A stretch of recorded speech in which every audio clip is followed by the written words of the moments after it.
What is up, beer friends? Welcome back to another episode of Beer Detour. As always, I am your loyal host, Miguel Brambila. Thank you guys for joining me this year, 2022. Brand new year, brand new reviews, so much fun stuff planned. Let's kick things off with a little bit of a bang. Let's get the party started, guys.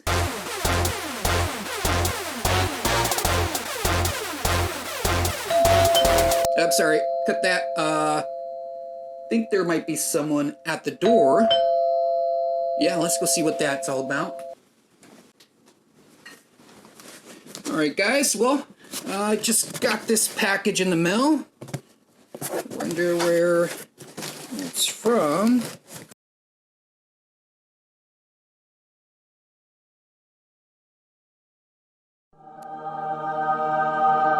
Ooh. Oh, yes.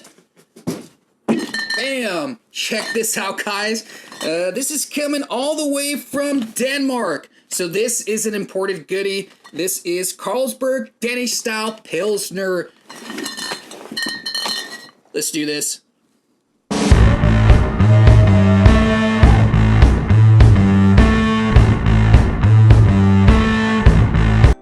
Alright guys, so what do we have here?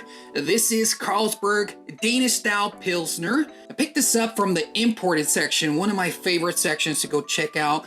I've tried some Canadian beer, Mexican beer, Asian beer, Belgian beer, Russian beer? Or is that German beer? Don't want to confuse the two, but anyhow, never tried one from Denmark, which caught my eye. Very interesting. So, what is Carlsberg? Who is Carlsberg? Let's get a little bit of info on that. Carlsberg is a Danish multinational brewer, founded in 1847 by Mr. J.C. Jacobsen. Check this out, guys. His signature is on the neck of the bottle. You guys can see that, the little green tinted there. The company's headquarters is in Copenhagen, Denmark. So this is very curious. It's very look of the Irish style. What I mean by that is it has a Lucky Charm at the top here. Green in tint, almost Heineken looking bottle. It is a Pilsner, which usually Pilsners I've tasted are very crisp, very light, very malty, but we'll see. It does have an ABV, or alcohol by volume, of just 5%. Which is low, but this one is really more of that crisp taste that you're looking forward to, and I certainly am. 1847 they started making these, so I think they know a thing or two about making beers, but it is touted as being the best.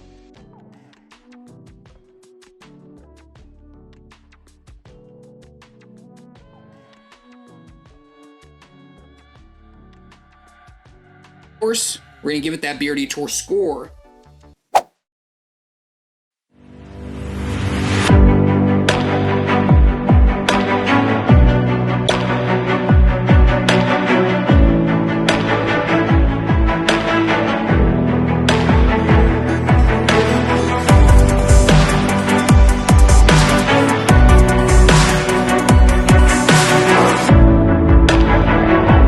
Beer friends, so this is Carlsberg Danish style Pilsner.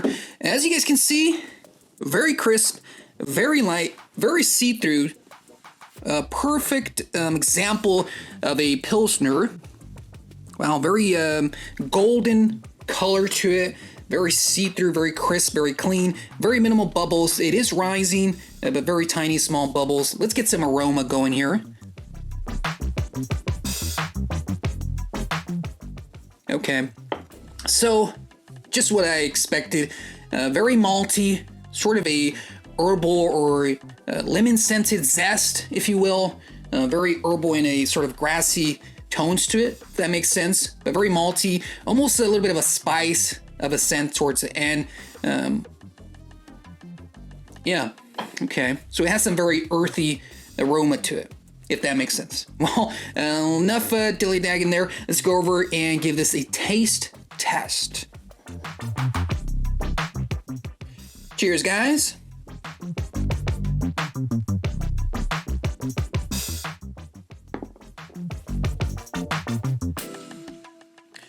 Ooh. Okay, that's a little strange. Very malty. Very lemon lemony, sort of lemon zest. Of course, I knew that was going to be in there. It has a little bit of a skunky taste at the end, which for some strange reason a lot of imported beers have. I don't know if it's the transport or what that could be, but definitely has a very skunky aftertaste. I know some, like Corona, for example, and some Mexican lagers have that skunky aftertaste. Usually if they've been imported, kind of heated up and then cooled down, that kind of affects the beer. So a lot of these imported always have that sort of skunky aftertaste. Doesn't make any sense. But this is very herbal, very crisp, very light. There's nothing heavy about this. Very drinkable. It's nice. It's not something that I would say has a lot of taste, but it is nice. It seems to be something very refreshing, very sort of party, outside, barbecue, hang out with friends, and try not to get drunk, but enjoy some beers. This one is very crisp. It's a perfect example of a Pilsner, but it doesn't have any hype to it. That makes any sense. It doesn't have any hype. It really is just a very simple Pilsner. I thought it was gonna have some weird, kind of strange flavor because it was imported, but really what it is, it's just a simple malty, a little bit of a spice thrown in there, but nothing too crazy. If you get this, and I would recommend this to family and friends just because it is simple. There's no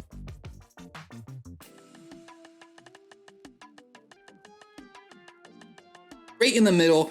It's simple. If you like Pilsners, it's basically like a Coors Light or a Bud Light with a little bit more of a malty aftertaste, skunk aftertaste. I wouldn't say it's bad, but it just doesn't have enough flavor for me. As a beer connoisseur, just kidding guys, as a person that really loves IPAs and looks forward to IPAs, of course, Pilsners are not gonna have that extravagant, full body taste. I know that, but I still expect a little bit more of a hoppy flavor in this. I don't know why, but it doesn't really have a taste like Heineken. The bottle's just green.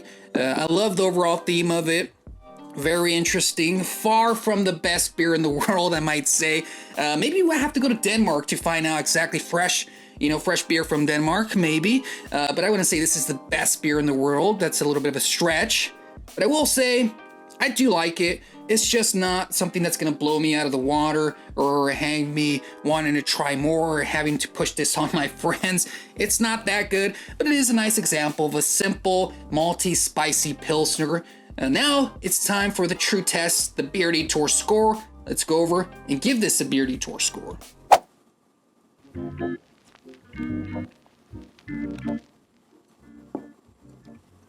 Okay. So guys, I'm still trying to find a distinctive flavor to this. It's very light, very drinkable. It's sort of a sweet, malty taste, but you do get those spices thrown in there.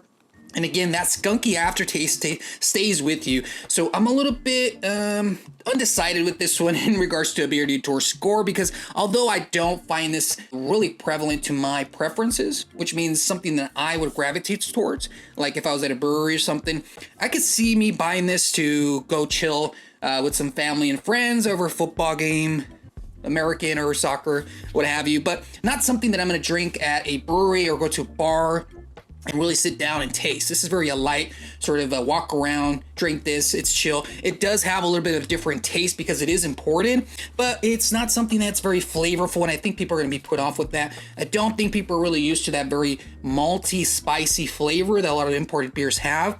So this Pilsner is crisp, it is refreshing, but it just doesn't have enough taste, even for a Pilsner. So for that, I'm going to give Carlsberg Danish Style Pilsner a 4.5. So that's a low score, but the reason being is that I was expecting a little bit of a different flavor than other imported Pilsners that I have tried. Even though I haven't tried one from Denmark, I still expected something a little bit better. I thought I was really going to enjoy this. It really doesn't have a sort of a Heineken flavor to it. It's not that at all. It is very herbal, lemon zesty, but sort of a sweet malty taste, if that makes any sense. So anyways, guys, that's the first beer of 2022. Not too bad, but I have so much more in store for you guys this year. I'm excited. So much more beer to try. So much more beer adventures to go on. You guys will be there with me, hopefully, if you guys go ahead and click that subscribe button. You want to make sure the notification bell is turned on. That way you guys know every time I drop a new video, which is Fridays, 5 p.m. Pacific Standard Time. You guys know the drill. Make sure you like, share, comment. I will see you guys next time. Cheers, guys.